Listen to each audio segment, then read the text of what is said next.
Oke, selamat malam semuanya.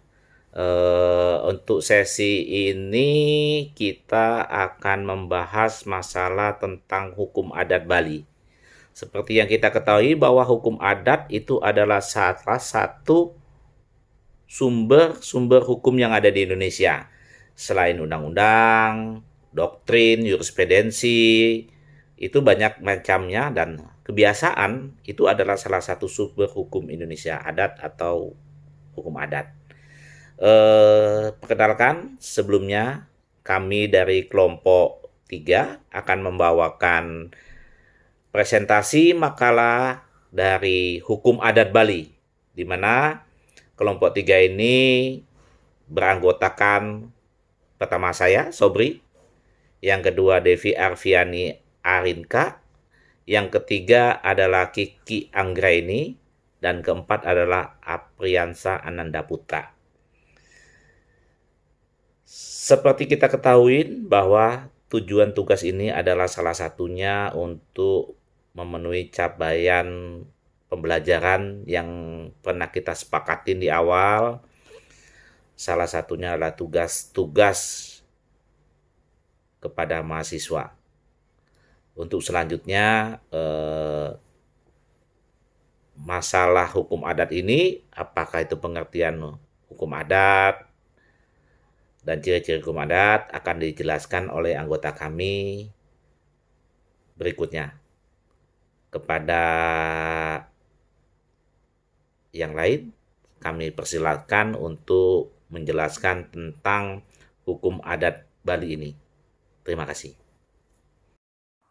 Assalamualaikum warahmatullahi wabarakatuh. Perkenalkan, nama saya Apriansa Ananda Putra. Saya akan membawakan materi presentasi dari kelompok kami yang membahas tentang hukum adat Bali. Langsung saja, di sini ada pengertian adat. Menurut istilah, berasal dari bahasa Arab yang diterjemahkan dalam bahasa Indonesia yang bermakna kebiasaan. Kemudian ada pengertian hukum adat.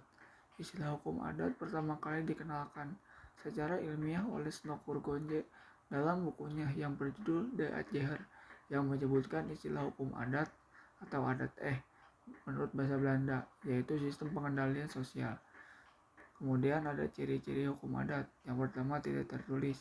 Yang kedua, tidak teratur. Yang ketiga, tidak tersusun secara sistematis. Dan yang keempat, tidak terhimpun dalam bentuk kitab perundangan. Terima kasih. Baik, selanjutnya prinsip-prinsip hukum adat Bali. 1.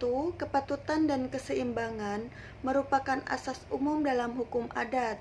Kepatutan mengajarkan hidup dalam kewajaran dan keseimbangan, mengajarkan kesetaraan dalam hidup bermasyarakat. 2. Trimurti sebagai suatu keyakinan, keyakinan dalam siklus kehidupan manusia yang dijalani, yakni lahir, hidup, dan mati. Kepercayaan terhadap Trimurti diimplementasikan dalam bentuk keberadaan tiga pura, di antaranya pura desa, pura puse, dan pura dalam. Hukum adat dan desa pakraman.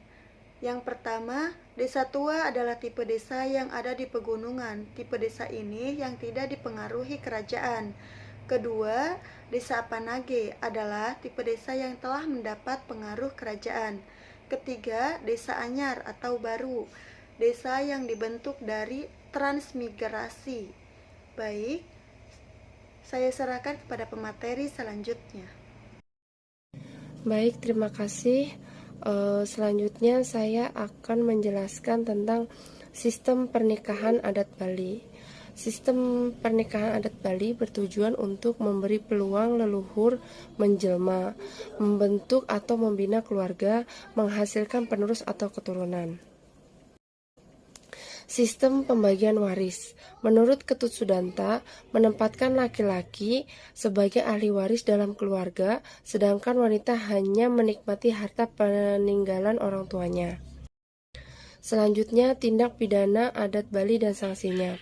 Pengertian tindak pidana atau delik adat adalah sebuah perbuatan sepihak dari seseorang atau kelompok, menyinggung atau mengganggu keseimbangan yang bersifat material atau imaterial. Jenis-jenis tindak pidana atau delik adat Bali yaitu 1. Delik adat menyangkut kesusilaan. 2. Delik adat menyangkut harta benda. Yang ketiga, penyelenggara adat karena kelalaian. Sanksi adat. Yang pertama, arta danda atau denda, jiwa danda atau penderitaan jasmani, dan yang terakhir, sangaskara danda, hukuman dalam bentuk upacara adat. Demikian yang bisa saya sampaikan, saya kembalikan ke moderator. Terima kasih. Dari penjelasan-penjelasan tadi, maka dapat disimpulkan untuk hukum adat Bali ini sebagai berikut. Keterkaitan masyarakat hukum adat Bali terhadap hukum adat memiliki kepatuhan dan keseimbangan.